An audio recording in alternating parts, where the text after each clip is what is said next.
Bonjour et bienvenue dans cette nouvelle vidéo. Aujourd'hui, je vous propose de parler de l'un des hommes les plus riches au monde, Bernard Arnault. Alors, qu'est-ce que son thème astral peut nous apprendre sur lui? Quel potentiel referme-t-il? C'est ce qu'on va voir aujourd'hui. Je vous propose ces analyses de thèmes pour le divertissement, pour ceux qui s'intéressent à l'astrologie, et puis si vous partagez des placements avec certaines de ces personnalités, ça peut vous aider à en savoir plus sur votre propre thème et les potentiels qu'il referme.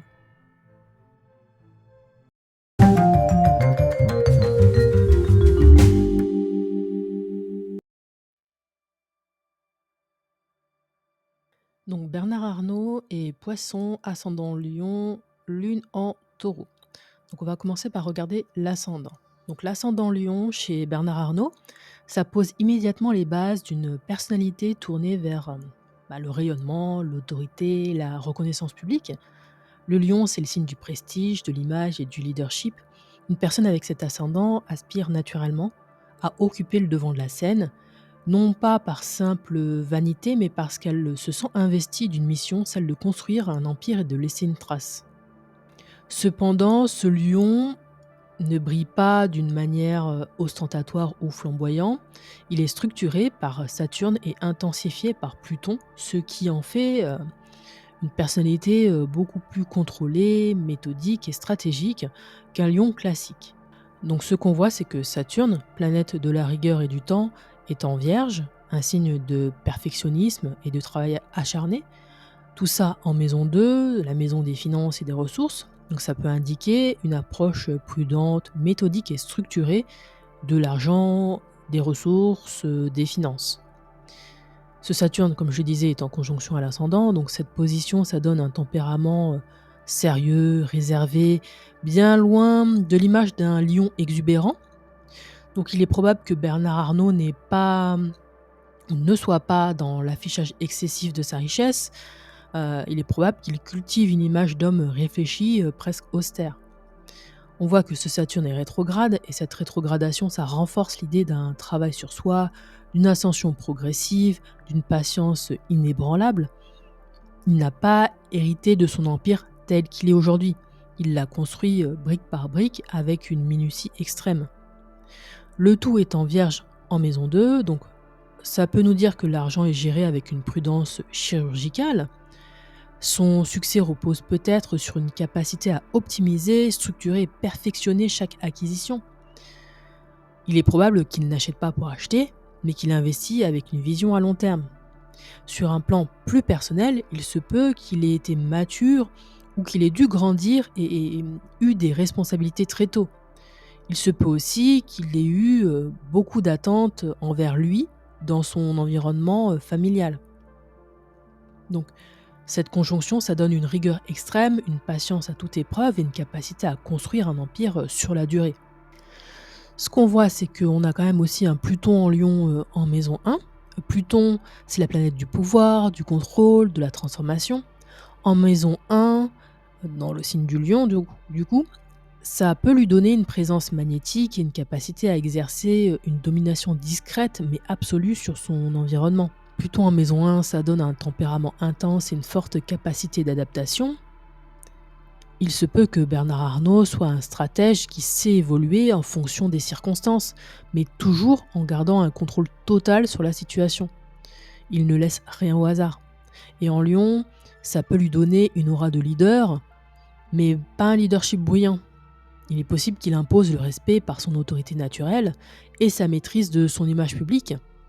Il se peut aussi que ce soit une figure d'influence qui fascine autant qu'elle intimide. Et si on regarde l'association de Pluton et Saturne dans cet espace, ça montre une volonté de faire. Il est possible qu'il ne recule devant aucun défi et sache manipuler les structures économiques et financières pour asseoir sa puissance. Donc Pluton en maison 1, ça renforce son côté énigmatique et inébranlable, et il est possible qu'avec ce placement et ses énergies, il n'ait pas besoin de s'imposer bruyamment, et que sa seule présence et ses décisions stratégiques suffisent à asseoir son autorité. Et ce qu'on peut dire aussi avec cet assemblage planétaire, c'est que il est possible que Bernard Arnault incarne une forme de royauté moderne, un homme qui ne cherche pas seulement à briller, mais à régner sur la durée. Il est possible qu'il sache contrôler son image, gérer son empire avec rigueur et transformer ses acquisitions en véritables joyaux économiques. Il ne joue pas selon les règles du lion théâtral, flamboyant, égocentrique, mais selon celles du lion stratège, discret, méthodique et absolument indétrônable. On va maintenant aller regarder son maître d'ascendant qui se trouve être son soleil, hein. Le soleil est en poisson, un placement qui contraste fortement avec l'image du lion voyant, souverain, dominant. Il se peut qu'avec ce placement, Bernard Arnault ne soit pas un leader qui se met en avant de manière exubérante, à faire la une des journaux, mais un stratège discret, intuitif et profondément ancré dans tout ce qui est ressources partagées, finances et transformation. Car le soleil est en maison 8. Et le soleil en maison 8, ça signifie que l'identité de la personne est potentiellement liée à des dynamiques de pouvoir, d'évolution, de gestion de ressources qui ne lui appartiennent pas toujours en propre. Il est possible qu'une personne avec ce placement excelle dans les affaires où l'argent circule à grande échelle, c'est-à-dire les investissements, les rachats et les restructurations d'empires ou d'entreprises. Ce placement du soleil en poisson en maison 8, ça peut aussi nous parler de quelqu'un qui a l'ambition de laisser un héritage ou de produire quelque chose qui aura un impact sur les autres. Le soleil en poisson, c'est une position atypique pour un capitaine d'industrie, hein. Elle traduit un mode de fonctionnement subtil, presque imperceptible, où l'intuition et la vision comptent plus que la force brute. Le poisson, c'est un signe d'adaptation et de fluidité. Il est possible que Bernard Arnault sache manœuvrer avec souplesse dans les marchés, anticiper les tendances et s'immiscer dans des affaires complexes avec une intelligence intuitive. La maison 8, c'est la maison des grandes transactions, des héritages, des investissements et du pouvoir occulte ou du pouvoir caché. Donc il est possible que son empire repose sur la gestion et la transformation des actifs des autres. Il ne crée pas vraiment d'entreprise, il absorbe, restructure et sublime à l'image de LVMH qui rachète et élève des maisons prestigieuses comme Dior, Tiffany ou Louis Vuitton. Et du coup, ce soleil qui est le maître de l'ascendant, ça peut nous montrer qu'il ne cherche pas la célébrité pour lui-même, mais qu'il orchestre le prestige et l'image du luxe avec une vision de stratège. Donc en fait, qui travaille pour son héritage et pas forcément que pour lui, quoi. En résumé, ce soleil en poisson en maison 8, ça fait de lui un maître du travail en coulisses, hem, qui opère avec subtilité dans un univers où l'argent, l'influence et l'intuition sont rois. On peut aussi dire qu'il opère dans un domaine qui est intangible. C'est-à-dire que l'argent et les transferts financiers, c'est généralement, c'est des transferts qui se font sur des sites, donc c'est des transferts de données, quelque chose d'intangible. Ce qu'on voit aussi, c'est que son soleil, il est en conjonction à Mars en Poisson. Mars, ça représente l'action, la volonté et la manière dont une personne combat pour atteindre ses objectifs. Ici, Mars en Poisson peut donner une capacité à agir avec subtilité, discrétion et patience, sans confrontation directe, mais avec une efficacité redoutable. Un Mars en Poisson ne frappe pas frontalement, il infiltre et influence. Donc il est possible que Bernard Arnault ne soit pas un guerrier au sens dans lequel on peut l'imaginer, mais un tacticien qui avance par des manœuvres, des stratégies discrètes et des décisions minutieuses. Mars en Poisson signifie que le natif sait choisir le bon moment pour frapper. C'est-à-dire qu'il n'achète pas n'importe quelle marque, il attend la faille, l'opportunité idéale pour absorber un joyau au moment parfait. Et Mars en maison 8, ça accentue la capacité du natif à opérer dans l'ombre, à négocier des accords secrets et à orchestrer de vastes restructurations. En résumé, ce Mars en poisson en maison 8, ça lui donne un sens stratégique d'exception, il avance sans bruit et en fait, il va se présenter devant vous comme s'il était sorti du chapeau. À côté de ça, on voit aussi que Vénus se trouve dans le même espace, c'est-à-dire en Poisson, et qu'elle est exaltée, hein. C'est exactement le même placement que Vincent Bolloré Et du coup, Vénus, planète de l'épicurisme, de l'esthétique, de l'argent et de l'art, est exaltée en Poisson, comme je le disais, ce qui en fait un placement de rêve pour quelqu'un qui bâtit un empire dans le domaine du luxe. Vénus en Poisson, ça apporte une sensibilité unique à la beauté et au désir collectif, à ce que veut le collectif, hein. Donc il est possible que Bernard Arnault ne vende pas que des produits, il vend, du rêve, du raffinement, une émotion, une valeur attachée aux marques de luxe. En maison 8, cette Vénus traduit une approche du luxe qui passe par la transformation. Il fait renaître des maisons prestigieuses en leur insufflant une aura nouvelle. Et Vénus parle aussi de la façon dont on peut gagner sa vie. En maison 8, ça peut nous indiquer qu'il les gagne sa vie grâce aux ressources des autres. Et ça, on le voit dans le fait qu'il vend des marchandises. On peut aussi mentionner tout ce qui est actions, dettes, bourse. Et cette Vénus, elle est en conjonction au Soleil et à Mars. Donc ça donne un leadership visionnaire. Il est possible que Bernard Arnault ne dirige pas comme un simple businessman, mais qu'il orchestre avec une vision presque idéalisée du luxe, une vision transcendée, donc emmener le luxe encore sur un palier ou un niveau supérieur. Avec ce placement, il est possible que Bernard Arnault sache donner une aura intemporelle à ses marques afin qu'elles captivent et qu'elles attisent le désir du monde entier. Ce qu'on voit aussi et ce qu'on peut dire de cette Vénus, c'est qu'elle est en conjonction au descendant en Verseau. Le descendant en Verseau, ça indique qu'on peut avoir une approche des alliances qui se veut innovante, visionnaire et tournée vers l'avenir. Vénus en maison 8, en conjonction du coup au descendant, ça suggère que les alliances du natif sont fondées sur des intérêts financiers stratégiques.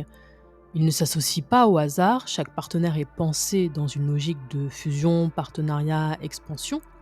Le Verseau, ça apporte une dimension internationale et avant-gardiste, hein. Il est possible que Bernard Arnault sache repérer les marques qui ont un potentiel futur. Et ça peut nous parler aussi d'un réseau influent. Cette configuration, ça montre un homme de réseau qui sait s'entourer, qui maîtrise l'art de négocier, de l'absorption de marques, et qui fait tout ça avec intelligence. Ça peut aussi nous montrer quelqu'un qui vend du rêve aux gens, qui vend de la valeur aux gens, qui vend de la beauté aux gens. Cette conjonction nous parle de tous ces sujets. Et ça peut aussi nous montrer que c'est un fin négociateur, un stratège au niveau de ses alliances, un visionnaire qui perçoit avant tout le monde les tendances du marché du luxe, etc. etc. Bon, on a passé un bon moment sur cette maison 8 et ce signe du poisson, donc je propose qu'on finisse en regardant le placement lunaire. Donc on voit qu'il a une lune en taureau en maison 10. La lune en taureau, elle est en exaltation, ce qui en fait un placement extrêmement puissant. En maison 10, ça impacte directement l'image publique, la carrière et la reconnaissance sociale. Le taureau, c'est un signe qui est lié à la matière, aux possessions et aux constructions sur le long terme et aussi à l'environnement. Cette lune en maison 10, ça donne à Bernard Arnault une image de bâtisseur, quelqu'un qui érige un empire sur des fondations solides et qui sait comment gérer ses actifs avec prudence et patience. Ça peut nous montrer aussi quelqu'un qui a une popularité qui repose sur la richesse et le succès matériel. Et là, dans le cas qu'on étudie, les gens associent son nom à la réussite financière et à la prospérité économique. Il est vu comme un garant du luxe, une figure de stabilité dans un marché parfois volatile. Ce qu'on voit, c'est que cette lune, elle est aussi en conjonction au milieu du ciel. Le milieu du ciel, ça représente l'aboutissement de la carrière et la manière dont une personne est perçue au sommet de son accomplissement. Avec une lune en conjonction, le parcours est marqué par une forte sensibilité aux tendances du marché et une capacité à capter l'évolution des désirs du public. Il est possible que Bernard Arnault sache nourrir sa vision à long terme et répondre aux attentes émotionnelles et aussi tangibles des consommateurs. Le luxe, comme je le disais, n'est pas qu'un produit, c'est une expérience sensorielle et émotionnelle, ce que cette lune en taureau incarne parfaitement. Et puis, je trouve aussi qu'il a cette image publique rassurante. Il est possible qu'il soit perçu par des gens en dehors de moi, hein, comme quand même un leader stable. Ça fait quand même longtemps qu'il est connu dans le luxe français. Il peut être aussi perçu comme quelqu'un de réfléchi et attaché à l'excellence, artisanale et patrimoniale. Et d'ailleurs avec ce placement, ça me fait penser aussi qu'il est probable que Bernard Arnault soit très attaché, à sa mère patrie, donc c'est-à-dire à la France. Même si, ça pourrait être plus intéressant pour lui de vivre ailleurs. Et enfin, si on regarde le maître de ce milieu du ciel, on retombe encore une fois sur cette, Vénus, ce signe du Poisson et cet espace, de la maison 8 en fait. Donc, son ascendant et son milieu du ciel nous renvoient, à cet espace qui du coup, à mon sens, est, l'espace, le plus important de son thème. Et encore une fois, pour rappel, Vénus en maison 8, ça nous parle d'une sensibilité, artistique exceptionnelle, ça nous parle de transformation, de contrôle de ressources, ça nous parle aussi d'une approche, du pouvoir, discrète, mystérieuse, qui s'opère, en coulisses. Donc pour conclure cette vidéo, je dirais que en se basant sur son thème, astral, on peut retirer 3 points. Ce thème astral, il nous dépeint, une image, publique de Bernard Arnault qui est forte et rassurante, qui, incarne la prospérité et la stabilité. Ça nous dépeint aussi, la carrière d'une personne marquée par, la transformation, l'évolution, le renouvellement, mais c'est ce qu'il a fait avec les grandes, maisons de luxe et ça nous dépeint, une personne avec une capacité exceptionnelle pour créer des alliances, stratégiques et importantes et anticiper, les tendances. On arrive maintenant à la fin de cette vidéo. J'espère que vous avez aimé cette analyse. Dites-moi en commentaire ce que vous pensez de cette description. Est-ce que vous trouvez que ça correspond à l'image que vous faites de cette, personnalité? N'hésitez pas à liker, commenter, partager cette vidéo si vous l'avez, appréciée. Et maintenant, la question qu'on peut se poser, c'est, qui va hériter de cet empire? En plus, avec les transits, actuels, je trouve qu'on voit que Bernard Arnault est en train de préparer, une succession, un passage de relais, progressif. Et bon après ça, c'est plutôt une opinion, personnelle, mais je pense que ce sera plus difficile de répartir la gestion de l'entreprise entre tous les enfants que, qu'elle soit gérée seulement par lui-même et je pense que les investisseurs de LVMH, en ont aussi conscience. Voilà, affaire à suivre dans les années à venir.